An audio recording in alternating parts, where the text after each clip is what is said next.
Hi guys, let me share with you a little bit about the new structure, programming structure first, and then we go to the pivoting method with the two columns. Okay, so the first thing is I just want to make the code a little bit uh, cleaner by the main function, and then I don't have the main. Last time I had the main function here, but I don't have this one anymore because I put it in here.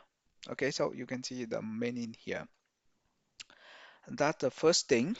The second thing is um, I just because there are many function we wrote, and then I just uh, split them into different sources in order to make it nicer. So the dump here will be the order dumping function, like saving to the printing to console, printing to the HTML data data file, and then also printing to the CSV as well. So you can see here the print function will be here. So and then the final result would be the expression, the long expression like this. So basically, if you want to, you can just put everything here inside one global file, and then you can just call the execute the file at the same time. But as of now, I think it's okay to just to write the expression inside the batch file here. So when it get like more complicated, then maybe we think about another way to do it. Okay, so that's the first thing for today, for this video. And the second thing would be we talk about the structure of the program in this case. So the first thing, I generate the cohort data, and then if I want to see the cohort data, uh, by the way, in here I will introduce the breaking technique, which is return CAT. So I just return nothing, and that. By the way, this is how you return void in rscript. So the program will break until here. So after this, and then those guy will be gone.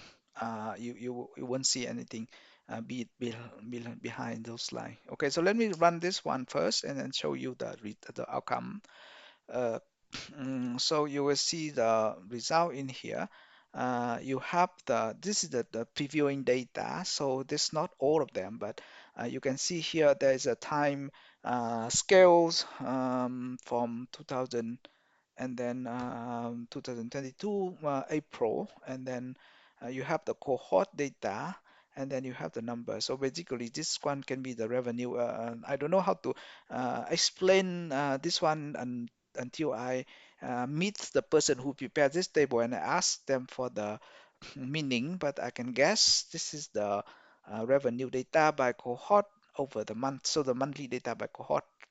You can see the market as well. So it basically is by cohort and by market. Okay, so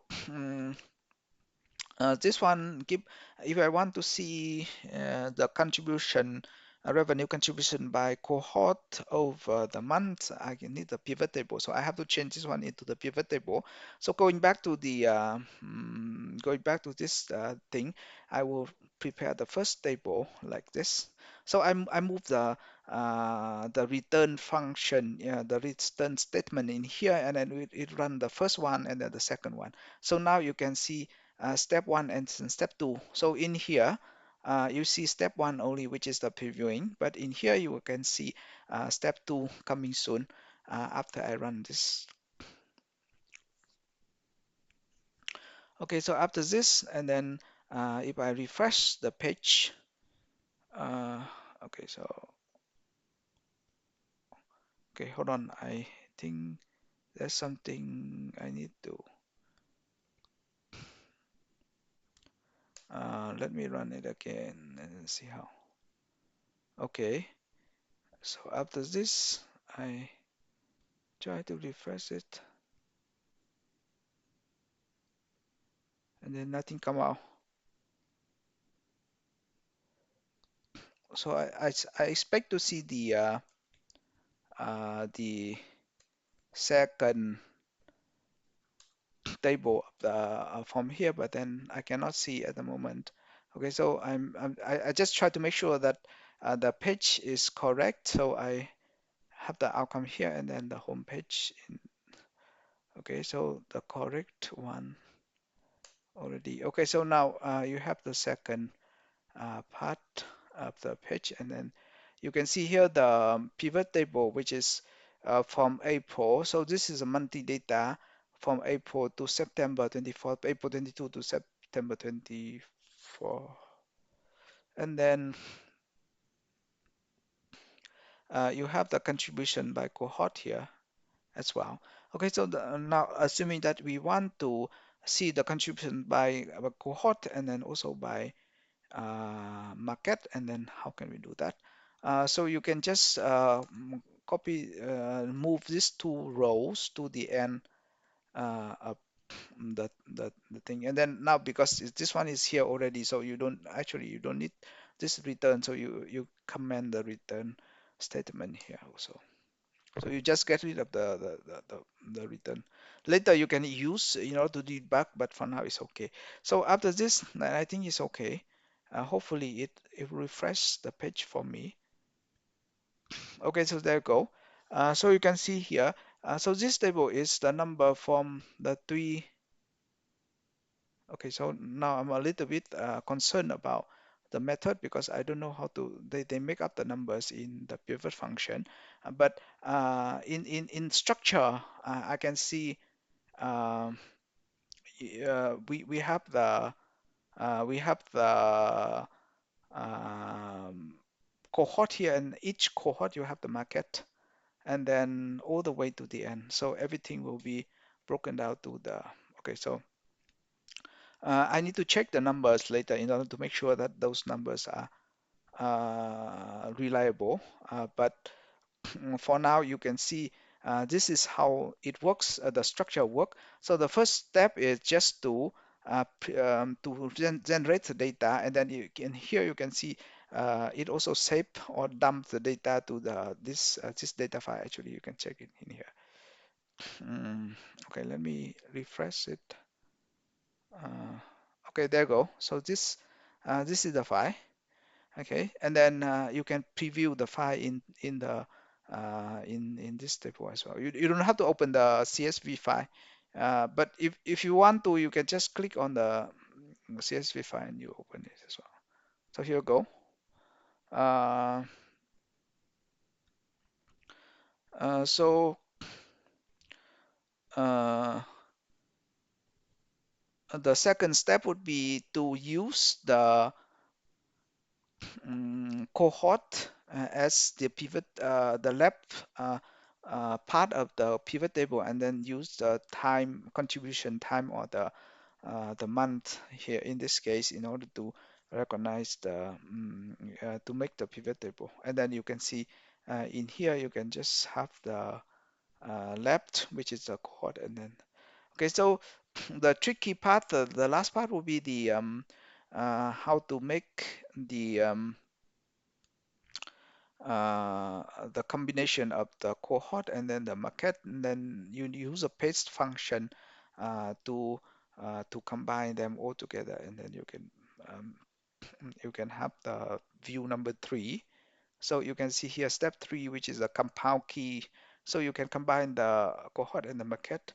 The function here, you can just add more things. So for example, if you want to add a separator and then you make it more like is visible for you to read, you can just add this separator in between, and then in when you refresh you recompute the whole thing, and then you go back to the CS the home page. You can see here actually it will be a little bit easier for you to read if you have the separator in between. Okay, so that's how you perform the pivot table, and then with the two column or the compound key in this case in the compound key. If you want to actually give the original values of the cohort, and then you can give the second here by the second column here, and then the market is the third column here as well. But then you have to keep the view left here, because later if you want to do the VLOOKUP or anything, it will be troublesome if you don't have. Okay, so before ending this video, I want to use the command in each block in order to take note on. So this one I will command to generate the data table, the cohort data,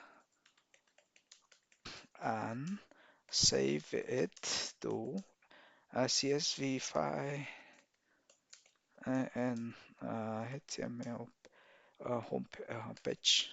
Okay, so this is the first. The second step would be to make the pivot table for month and